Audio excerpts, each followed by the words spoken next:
या बेटी? संतों ने आंख बंद की, देखा, आहा, ये तो मेरी मजाक कर रहे हैं, मेरा विनोद कर रहे हैं, मेरी हंसी उड़ा रहे हैं। कभी भी संत की, यति की, अमलात्मा की, महात्मा की, विद्वान की, ब्राह्मण की मजाक नहीं बनानी चाहिए। ध्यान देना, मजाक मखौल का परिणाम बहुत गलत होता है। आपको मालूम होना चाहिए, नुहुस ने क्या किया था? यही तो किया था। नुहुस ने यही तो किया था, केवल संकेत। उसको सांप बनने पड़ा था। क्या बनने पड़ा था? सांप बनने पड़ा था। यहां पर आया कि विद्वान की, ब्राह्मण की मजाक, संत ऋषि की मजाक नहीं बनाओ। अरे देख संत की, देख संत की हंसी उड़ावे, ते नर वंशहीन हो जावे। संत का विनोद मजाक करते हैं, वो वंशहीन हो जाते हैं। क्या होगा महाराज? ऋषियों ने बोला, इसके उधर से होगा मूसल, जो तुम्हारे कुल को नाश करेगा। बच्चे घबरा गए, कपड़ा हटाया, लोहे का मूसल निकला। उग्रसेन के पास जाते हैं, महाराज ये मूसल निकला है, हमने ऐसे ऐसे भूल की है, गलती की है, बहुत बड़ा अपराध किया तुमने संतों का, तुमने अपने आप ही अपने नाश का बुलावा दिया है, अब क्या करें? तो हो गई, जाओ इसको समुद्र के किनारे ले जाओ, घिस घिस करके समुद्र में बहा दो। खूब घिसा और बहाया, इतनी कील बची, फेंक दिया। एक मछली निकला, जाल में फंस गई, व्याध के पेट चीरा, कील लेकर के उसने अपने बाण में लगाई, उसको उससे वो मृग्या करता है। ध्यान देना, कृष्ण कन्हैया लाल की। अब शाप मिल गया, आज सभी को ले जाते हैं प्रभास पाटन क्षेत्र में। प्रभास पाटन क्षेत्र में ले जाकर के भगवान ने समझाया, पर किसी ने उनकी बात समझी नहीं। वहीं पर भोजन बना, सभी ने प्रसादी पाई, भोजन पाया। असुर हैं, प्रसाद क्या पाएंगे? सभी रोटियां खाई, कई प्रकार के व्यंजन थे, खा पी करके शराब पी। विवेचन आ रहा, शराब को पी करके नशा आया, मजाक चलने लगी उनकी आपस में। और मजाक में एक दूसरे का उपहास करते हुए, व्यंग करते हुए लोगों से बोलने लगे।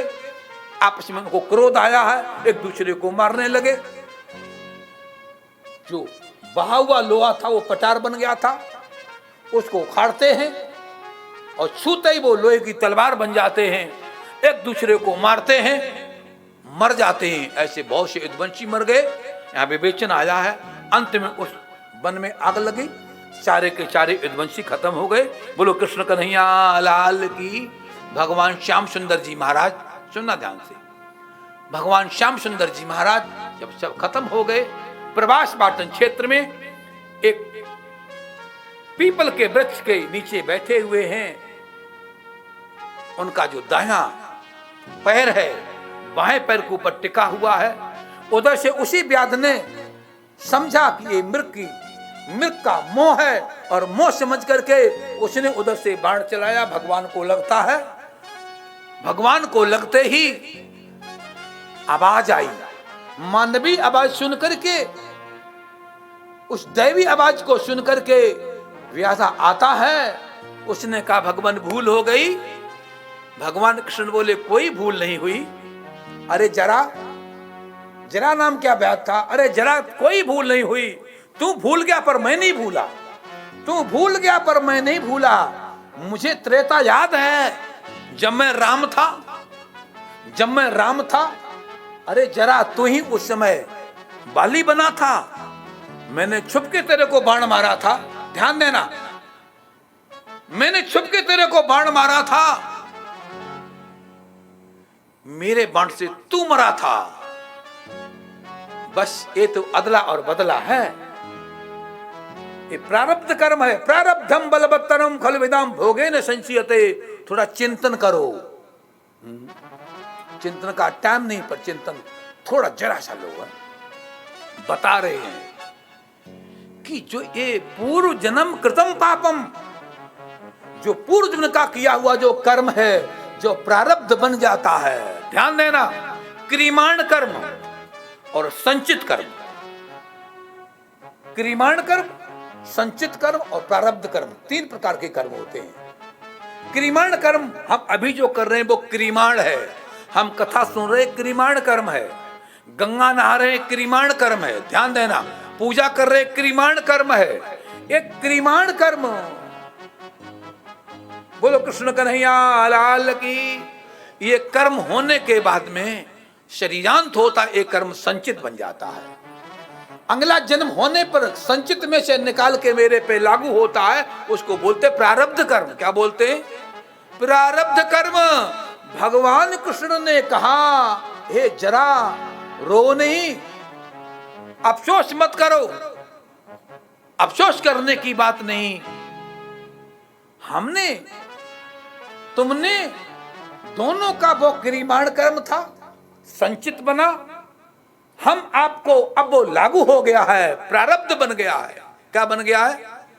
प्रारब्ध बन गया है। अब हम जो दुख भोगते हैं, ध्यान देना, जो सुख भोगते हैं वो क्या है? प्रारब्ध है। बताया जा रहा है यहां पर, विवेचन करते हैं, वो प्रारब्ध है। भगवान कृष्ण ने विवेचन किया, जरा तुम दुखी नहीं हो, हे जरा नाम के व्याध, तुम अफसोस मत करो, तुम दुख मत करो, ये तुम्हारा प्रारब्ध है। और भगवान होने पर भी भगवान ने कहा, मेरा भी प्रारब्ध है, मेरा भी। भगवान मानव लीला कर रहे हैं ना, नर बने हैं ना, भगवान नर बन के नर लीला कर रहे हैं। भगवान बोले, तेरा भी प्रारब्ध है, मेरा भी प्रारब्ध है। तो प्रारब्धम बलवत्तरम खलवेदाम भोगे न संचयते। ध्यान देना, प्रारब्ध कर्म इतना बलवान होता है, जैसे, ध्यान देना, जैसे धनुष के ऊपर बाण को चढ़ाया है और प्रत्यंचा को खींचा है। आप पढ़ना शंकर भाष्य को, जहां प्रारब्ध की बात आई है, वहां पर विवेचन आ रहा है कि ये प्रारब्ध कर्म कितना बलवान होता है, कितना बलवान होता है। गीता में कह दिया है, क्रियमाण कर्म और संचित कर्म। हे अर्जुन, भस्म सात कुरते अर्जुना, ये दोनों कर्म भस्म हो जाते हैं, पर प्रारब्ध नहीं। ध्यान देना, प्रारब्ध नहीं। गीता में कहा जा रहा है, सुना ध्यान से, भागवत में कहा जा रहा है। और यही बात आद्य गुरु शंकराचार्य जी विवेक चूड़ामणि में कहते हैं कि प्रारब्धम बलवत्तरम खलविदाम भोगे न संचयते, बिना भोगे इसका अंत होने वाला नहीं है। भगवान कृष्ण ने व्याध को समझाया, तू पश्चाताप मत कर, तू रो मत, दुखी मत हो। हम त्रेता में राम थे और तू उस समय बाली था, तू मरकर के जरा नाम क्या व्याध बना है और मैं कृष्ण बना हूं। हमने तुझे छुप के मारा था, तो तूने मुझे आज छुप के मारा है, सामने नहीं। तूने मुझे छुप के मारा था, मैंने तुझे छुप के मारा था। हमारे बाण के लगने से तू मरा था। रामेण बाणे न हतो बाली, राम के उस बाण से बाली मारा गया। ध्यान देना। इस अवस्था में उद्धव जी आते हैं, उद्धव जी से भी वार्ता होती है। उद्धव जी ने भगवान के परम भक्त उद्धव को समझाया है। उद्धव ने कहा, प्रभु आप चले जाओगे तो हम कैसे रहेंगे, हम कैसे जिएंगे आपके बिना। भगवान ने सांत्वना दी, चिंता नहीं करो, देखो 7वें दिन ये द्वारिका है, पानी में डूब जाएगी। तुम यहां से चले जाओ। मैत्रेय को भी कहा, मैत्रेय तुम भी जाओ। उद्धव बद्रीनाथ में चले गए, मैत्रेय जी हरिद्वार में पहुंच गए। ध्यान देना, कथा बहुत सुंदर है। आज के 7वें दिन द्वारिका इसमें समुद्र में डूब जाएगी। बोलो कृष्ण कन्हैया लाल की। ऐसा उपदेश दिया, उनको विदा किया। भगवान, उद्धव ने कहा, भगवान फिर आपके बिना मैं कैसे रहूंगा, हे भगवान आपके बिना कैसे जीऊंगा, मेरा जीवन कैसे चलेगा। भगवान ने कहा उद्धव उद्धव ऐसा मत समझ कि जो भागवत है, ध्यान देना, जो तुम भागवत सुन रहे हो, बोले ये जो भागवत है ये भागवत साक्षात मेरा वांग्मय है, ये भागवत साक्षात मेरा वांग्मय है। इसे आप कभी पन्ना नहीं समझना, इसे कागज नहीं समझना। भगवान कृष्ण स्वयं समझा रहे हैं उद्धव, इस भागवत को तुम पन्ना नहीं समझना, कागज नहीं समझना, ये साक्षात मेरा विग्रह है। और विग्रह मान के इसकी पोथी की पूजा करो, इस भागवत की पूजा करो, तुमको मेरी पूजा का फल मिलेगा। तुम इस पर पुष्प चढ़ाओ, माला चढ़ाओ, अक्षत चढ़ाओ, ये सब मेरी ही पूजा होगी। ऐसा भगवान श्याम सुंदर ने उद्धव को समझाया है। यहां विवेचन करते हैं, ध्यान देना, विवेचन करते हैं।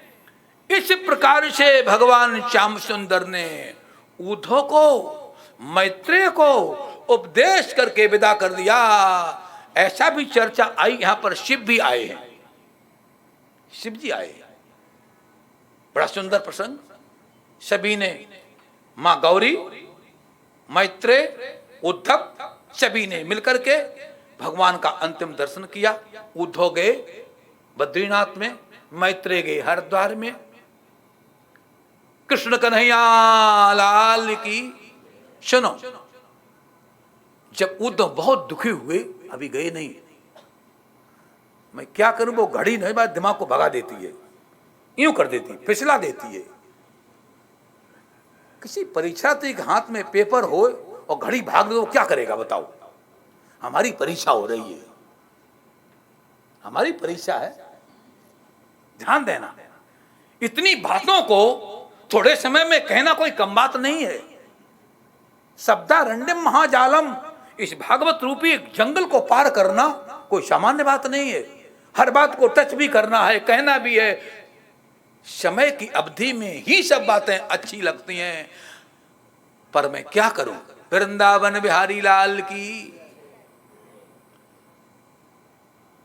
चलो आगे बढ़ो, बोलो कृष्ण कन्हैया लाल की, वृंदावन बिहारी लाल की।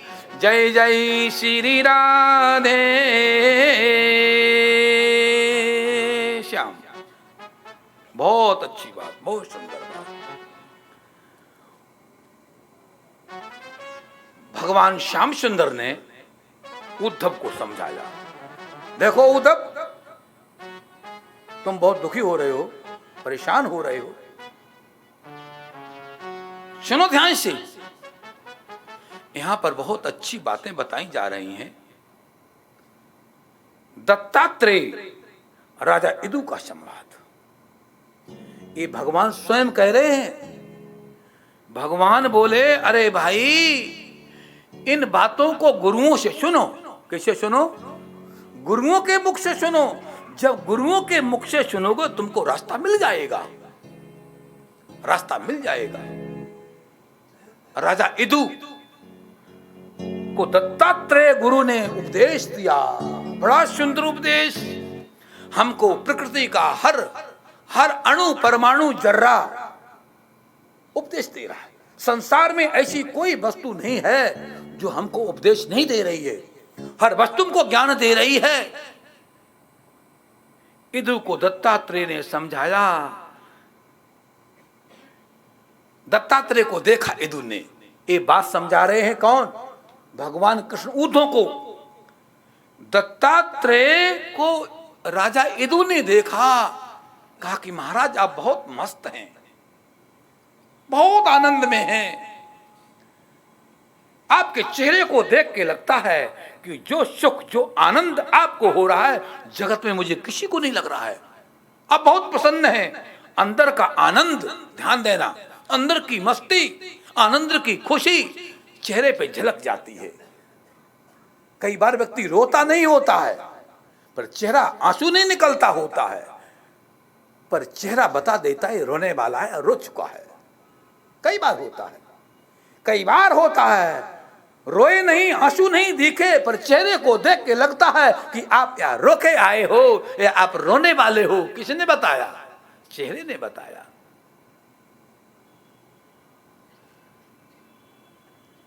दत्तात्रेय से विदु जी बोले, महाराज आपको देख के लगता आपका जो आनंद है, आपकी जो मस्ती की गहराई है, वो बड़ी विलक्षण है। आप इतने खुश क्यों हैं और कैसे हैं, किस ढंग से हैं?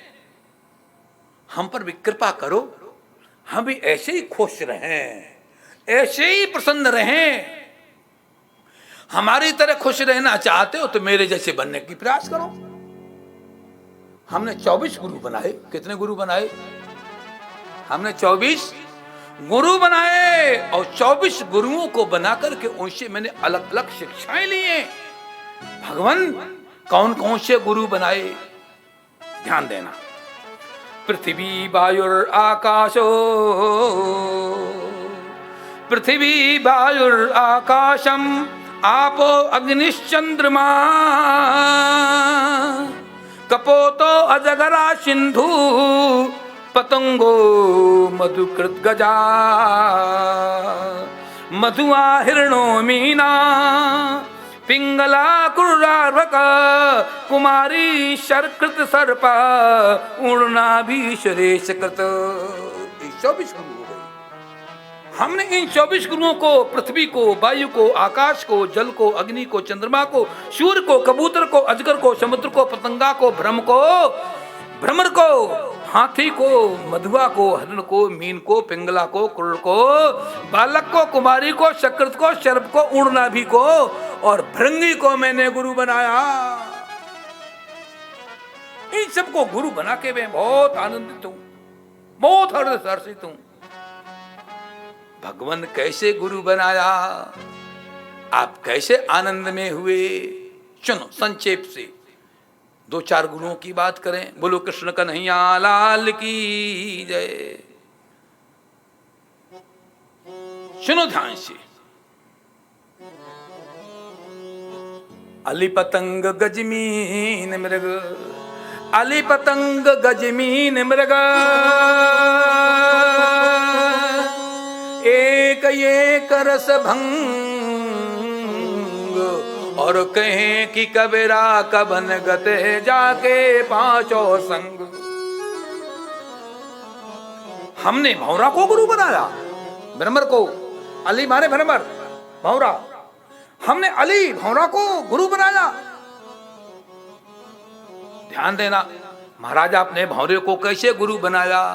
हमने पतंगा को गुरु बनाया, हमने गज को गुरु बनाया, हमने मीन को गुरु बनाया, हमने मृग को गुरु बनाया। ऐसे ऐसे मीन गुरु बनाए। अली माने भौरा, भौरा को गुरु बनाया। अरे भौरा निकलता है सुरभि को लेने के लिए, पराग को लेने के लिए। कमल खिला होता जाके उसमें बैठ जाता है, कमल में जाके बैठ जाता है। ध्यान से सुनना, जब कमल में बैठ जाता है और पराग को लेता है, सुरभि को लेता है, इतना मस्त हो जाता है, इतना मस्त हो जाता है कि भूल जाता है। इतने में क्या होता है, इतने में क्या होता है, एक हाथी आता है, चला जाता है। उपदेश दिया, अरे पंकज कोश में भृंगा फंसो, पंकज कोश में भृंगा फंसो, अपने मन में कर तो मन छुबा, होएंगे प्रात उगे